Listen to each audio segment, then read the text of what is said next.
Viewers welcome back in our programme जी। Doctor साहब साडे कोल अगला फेसबुक मैसेज आया है लॉस एंजलस तो वीर गुरप्रीत सिंह जी का। ये लिखते हैं डॉक्टर साहब जी ते भैन नीलम कौर जी, वाहिगुरू जी का खालसा वाहिगुरू जी की फतेह। डॉक्टर साहब कुछ दिनों तो सोशल मीडिया ते कुछ खड़का दड़का चल रहा है ते मैं कुछ लाइनां पढ़ियां बस फिर कुछ कर लियां चोरी ते कुछ अपनियां पा के लिखिया। उम्मीद करदा हां तुसीं पसंद करोगे। ये लिखते हैं बड़ा कुछ कह लिया ते बड़ा कुछ सह लिया, बड़ा कुछ कह लिया ते बड़ा कुछ सह लिया। ਸਿੰਘਾਂ ने खिच दी तैयारी जंग दी, ओए सरकारे संगत होण नहीं संगदी, ओ हिसाब मंगदी। नशियां च तुसी पंजाब रोलता, नशियां च तुसी पंजाब रोलता, खुद कशियां वल किसान तोर दिता। नित खबरां सुन रूह जावे कंबदी, ओए बादलो संगत होण नहीं संगदी, ओ हिसाब मंगदी। इत्थे आन तोते चीमे, इत्थे आन सिरसे जी के, इत्थे आन तोते चीमे, इत्थे आन सिरसे जी के। जवाब देना पैना है सन्मुख संगतां दे होके, ਸਿੰਘਾਂ ला ले अगे अकाली बैकडोर तू भज्जे। जड़े आए सी पा के पजामी तंग जी, हुण नहीं संगत संगदी, ओ हिसाब मंगदी। मिशन खालिस्तान बनाना, झंडा खालसे दा चढ़ाना। मिशन खालिस्तान बनाना, झंडा खालसे दा चढ़ाना। थोड़ा सबर रखो ਸਿੰਘੋ, समा जल्दी ही आना। ते फिर बादलों थोड़ा सबर रखो ਸਿੰਘੋ, समा जल्दी ही आना। ਸਿੰਘਾਂ ने रंग देनी धरती खालसे दे रंग दी, हुण नहीं संगत संगदी, ओ हिसाब मंगदी। ते फिर बादलों हुण तुसी कैलकुलेटर चुक लवो क्योंकि तुहाडी उल्टी गिनती तां फिर बहुत देर पहला ही शुरू हो गई सी। हुण तां तुसी नैगेटिव चले गए हो। होर नैगेटिविटीज़ एंड एक्टिविटीज़ साडी बर्दाश्त तो बाहर ने। बस इन्ना ही, बाकी फिर कदी रब राखा।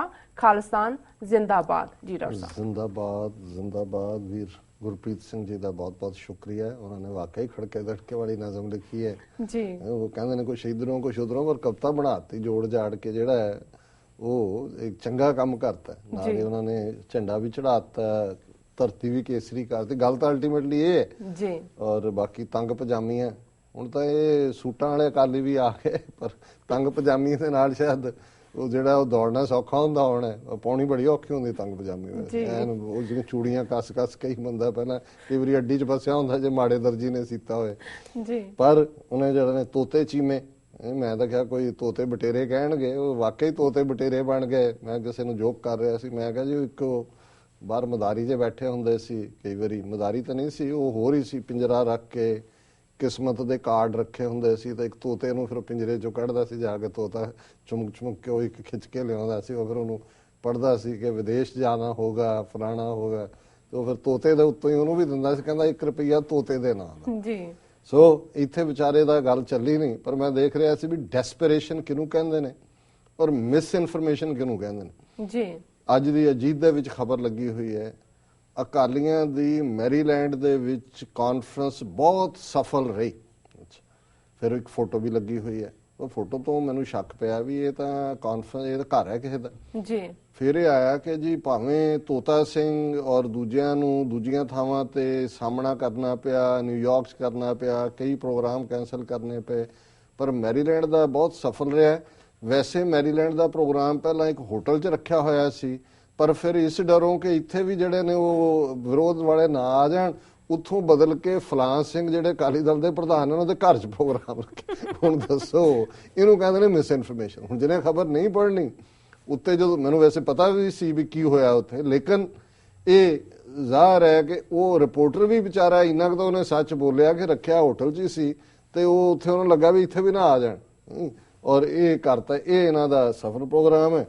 उन्होंने ठीक किया जी, गिनती उल्टी शुरू हो गई और उन्होंने कहा भी उल्टी चक लो कैलकुलेटर जी। हुण उल्टी गिनती जिहड़ा है ना वो काउंट डाउन कहंदे ने, काउंट डाउन जो शुरू होंदा है 7 6, और शायद मैं अगे दस्सिया सी कि काल कोठड़ी नाल जुड़ी हुई गल है जी, कि बहुत वार जिन्हां नूं डेथ रो ते रखिया हुंदा ते वो उन्हां दा कमरा बदलदे ने, कमरा नंबर 7 च होएगा, जो हफ्ता रह गया फांसी देण नूं फिर 6 ते लै आणगे, फिर 5 ते, इवें वो काउंट डाउन शुरू हुंदा। उन्होंने कहा जी ये तो नैगेटिव हो गया, हुण तो मेरा ख्याल पता नहीं की हो गया, ਪਰ ਜਿਵੇਂ ਪਹਿਲਾਂ ਗੱਲ ਕਰ ਰਹੇ ਸੀ ਪ੍ਰੋਗਰਾਮ ਸ਼ੁਰੂ ਹੋਣ ਤੋਂ ਕਿ ਜੀ ਪਾਪਾਂ ਦਾ ਘੜਾ ਭਰ ਗਿਆ, ਉਹ ਕਹਿੰਦੇ ਘੜਾ ਨਹੀਂ, ਇਹ ਤਾਂ ਕੋਈ ਦੇਖਵਾਰਾ ਹੀ ਲੈ ਕੇ ਜੰਮਿਆ ਹੋਇਆ ਇਹਦਾ ਜੀ। ਸੋ ਇਹਨਾਂ ਦਾ ਬਹੁਤ ਬਹੁਤ ਸ਼ੁਕਰੀਆ ਵੀਰ ਗੁਰਪ੍ਰੀਤ ਸਿੰਘ ਜੀ। ਡਾਕਟਰ ਸਾਹਿਬ ਸਾਡੇ ਕੋਲ ਅਗਲੀ ਈਮੇਲ ਆਈ ਹੈ ਵੀਰ ਮੇਘਰਾਜ ਸਿੰਘ ਜੀ ਦੀ। ਇਹ ਲਿਖਦੇ ਹਨ, ਸਤਿਕਾਰਯੋਗ ਡਾਕਟਰ ਅਮਰਜੀਤ ਸਿੰਘ ਜੀ ਅਤੇ ਭੈਣ ਨੀਲਮ ਕੌਰ ਜੀ, ਵਾਹਿਗੁਰੂ ਜੀ ਕਾ ਖਾਲਸਾ ਵਾਹਿਗੁਰੂ ਜੀ ਕੀ ਫਤਿਹ।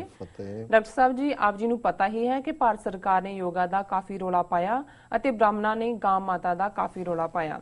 ਡਾਕਟਰ ਸਾਹਿਬ ਜੀ, ਅਸੀਂ ਆਪਣੇ ਸਿੱਖ ਵੀਰ ਭੈਣਾਂ ਨੂੰ ਅਤੇ ਮੁਸਲਿਮ ਅਤੇ ਈਸਾਈਆਂ ਨੂੰ ਬੇਨਤੀ ਕਰਾਂਗੇ, ਜਿਹੜੇ ਯੋਗਾ ਕਰਦੇ ਨੇ ਜਾਂ ਸਿੱਖਦੇ ਨੇ, ਉਹ ਵੀਰ ਭੈਣਾਂ ਯੋਗਾ ਨਾ ਕਰਨ, ਨਾ ਸਿੱਖਣ, ਕਿਉਂਕਿ ਉਹ ਵੀਰ ਭੈਣ ਆਟੋਮੈਟਿਕਲੀ ਹਿੰਦੂ ਬਣ ਚੁੱਕੇ ਨੇ, ਕਿਉਂਕਿ ਯੋਗਾ ਕਰਨ ਤੋਂ ਪਹਿਲਾਂ ਯੋਗੀ ਸ਼ਿਵ ਜੀ ਦੀ ਪੂਜਾ ਕਰਦੇ ਨੇ, ਸੂਰਜ ਨੂੰ ਨਮਸਕਾਰ ਕਰਦੇ ਨੇ।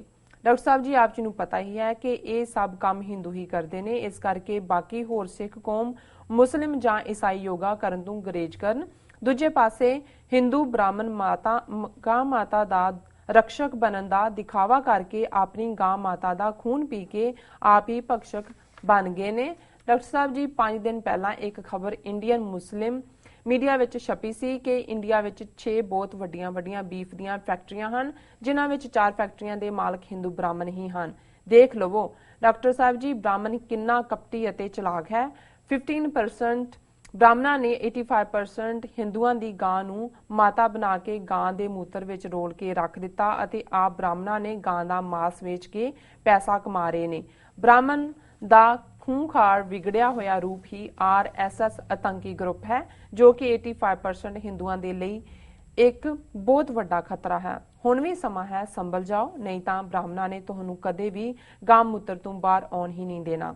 ਅੱਗੇ ਤੁਹਾਡੀ ਮਰਜ਼ੀ। ਖਾਲਿਸਤਾਨ ਜ਼ਿੰਦਾਬਾਦ। ਜੀ ਡਾਕਟਰ ਸਾਹਿਬ ਜ਼ਿੰਦਾਬਾਦ ਜ਼ਿੰਦਾਬਾਦ। ਵੀਰ ਮੇਘਰਾਜ ਸਿੰਘ ਜੀ ਦਾ ਬਹੁਤ ਬਹੁਤ ਸ਼ੁਕਰੀਆ। ਇਹ ਸਾਨੂੰ ਕਾਫੀ ਫ੍ਰੀਕੁਐਂਸੀ ਨਾਲ ਲਿਖਦੇ ਨੇ, ਅਸੀਂ ਮਾਫੀ ਚਾਹੁੰਦੇ ਹਾਂ ਕਿ ਕਈ ਵਾਰ ਅਸੀਂ ਐਡ ਨਹੀਂ ਕਰ ਸਕਦੇ ਜੀ, ਕਿਉਂਕਿ ਹੋਰ ਪਾਸਿਓਂ ਵੀ ਸਾਡੀ ਕੋਸ਼ਿਸ਼ ਹੁੰਦੀ ਹੈ ਕਿ ਅਲੱਗ-ਅਲੱਗ ਜਿਹੜੇ ਥਾਟਸ ਨੇ ਉਹਨਾਂ ਨੂੰ ਅਸੀਂ ਰੈਕਗਨਾਈਜ਼ ਕਰੀਏ।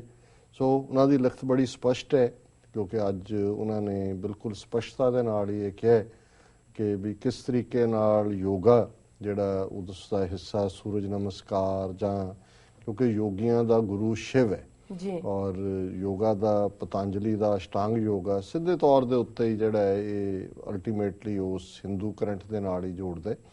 ਬੇਸ਼ੱਕ ਕਹਿਣ ਨੂੰ ਕਈ ਇਹਨੂੰ ਐਕਸਰਸਾਈਜ਼ ਕਹਿ ਕੇ ਕਰਨਗੇ ਜਾਂ ਐਕਸਰਸਾਈਜ਼ ਕਰਕੇ ਵੇਚਿਆ ਜਾਂਦਾ ਹੈ, ਪਰ ਇਹਦਾ ਅਲਟੀਮੇਟ ਜਿਹੜਾ ਨਿਸ਼ਾਨਾ ਹੈ ਉਹ ਜ਼ਾਹਰ ਹੈ ਕਿ ਜੇ ਤੁਸੀਂ ਉਹਨਾਂ ਦੀ ਉਹ ਦੇਖੋ ਜਿਹੜੀਆਂ ਇਹਨਾਂ ਦੀਆਂ ਟੈਕਸਟ ਨੇ ਯੋਗਾ ਨਾਲ ਸੰਬੰਧਿਤ ਰਾਮਦੇਵ ਦੀਆਂ, ਉਹਦੇ ਹੀ ਤੁਹਾਨੂੰ ਸਪਸ਼ਟ ਹੋ ਜਾਏਗਾ ਵੀ ਕਿਹੜੇ ਮੰਤਰ ਨੇ ਲਿਖੇ ਹੋਏ, ਉਹਦੇ ਨਾਲ ਜੁੜਿਆ ਹੋਇਆ ਕੀ ਹੈ। ਔਰ ਉਹਨਾਂ ਨੇ ਇਹ ਵੀ ਕਿਹਾ ਕਿ ਵੀ ਕਿਵੇਂ ਇਹ ਹਿਪੋਕਰੇਸੀ ਹੈ, ਦੰਭ ਹੈ। ਇੱਕ ਪਾਸੇ 6 ਚੋਂ 4 ਫੈਕਟਰੀਆਂ ਦੇ ਮਾਲਕ ਇਹ ਨੇ ਤੇ ਦੂਸਰੇ ਪਾਸੇ ਜਿਹੜਾ ਉਹ ਮਾਤਾ ਬਣਾ ਕੇ, ਔਰ ਦੂਸਰਾ ਕਈ ਸਟੇਟਾਂ ਦੇ ਵਿੱਚ ਮਹਾਰਾਸ਼ਟਰ ਵਰਗੇ ਜਾਂ ਈਵਨ ਪੰਜਾਬ 'ਚ ਵੀ ਕਿਹੋ ਜਿਹੇ ਕਾਨੂੰਨ ਨੇ ਔਰ ਗਊਸ਼ਾਲਾਵਾਂ ਔਰ ਦੂਸਰਿਆਂ ਦੇ ਉੱਤੇ ਲੱਗੇ ਹੋਏ ਨੇ। ਸੋ ਇਹਨਾਂ ਦੀ ਹਿਪੋਕਰੇਸੀ ਔਰ ਦੰਭ ਪਹਿਲਾਂ ਤੋਂ ਹੀ ਪਤਾ ਹੈ। ਔਰ ਉਹਨਾਂ ਨੇ ਅਲਟੀਮੇਟਲੀ ਜਿਹਨੂੰ ਬਹੁਜਨ ਕਹਿੰਦੇ ਨੇ 85% ਉਹਨਾਂ ਨੇ ਕਿਹਾ ਹੈ ਜਿਹੜੇ ਹਿੰਦੂ ਵੀ ਨੇ ਉਹ ਇਹਨਾਂ ਦੇ ਇਸ ਕਿਸਮ ਦੇ ਭਰਮਜਾਲ ਦਾ ਜਾਂ ਦੰਭੀ ਪ੍ਰਚਾਰ ਦਾ ਸ਼ਿਕਾਰ ਨੇ, ਉਹ ਵੀ ਇਹਨਾਂ ਦੇ ਇਸ ਕਿਸਮ ਦੀ ਵਿਚਾਰਧਾਰਾ ਔਰ ਉਹਨਾਂ ਦੇ ਜ਼ੁਲਮ ਦੇ ਵਿਕਟਮ ਨੇ। ਸੋ ਉਹਨਾਂ ਨੇ ਸਭ ਨੂੰ ਸੁਚੇਤ ਕੀਤਾ। ਵੀਰ ਮੇਘਰਾਜ ਸਿੰਘ ਜੀ ਦਾ ਬਹੁਤ ਬਹੁਤ ਸ਼ੁਕਰੀਆ, ਉਹਨਾਂ ਨੇ ਸਾਨੂੰ ਲਿਖਿਆ। ਜੀ ਡਾਕਟਰ ਸਾਹਿਬ, ਵਕਤ ਵੀ ਹੋ ਗਿਆ ਬ੍ਰੇਕ ਤੇ ਜਾਣ ਦਾ। ਵਿਊਅਰਸ ਤੁਸੀਂ ਸਾਡੇ ਨਾਲ ਇਸ ਤਰ੍ਹਾਂ ਬਨੇ ਰਹੋ, ਮਿਲਦੇ ਹਾਂ ਆਫਟਰ ਦ ਸ਼ਾਰਟ ਬ੍ਰੇਕ।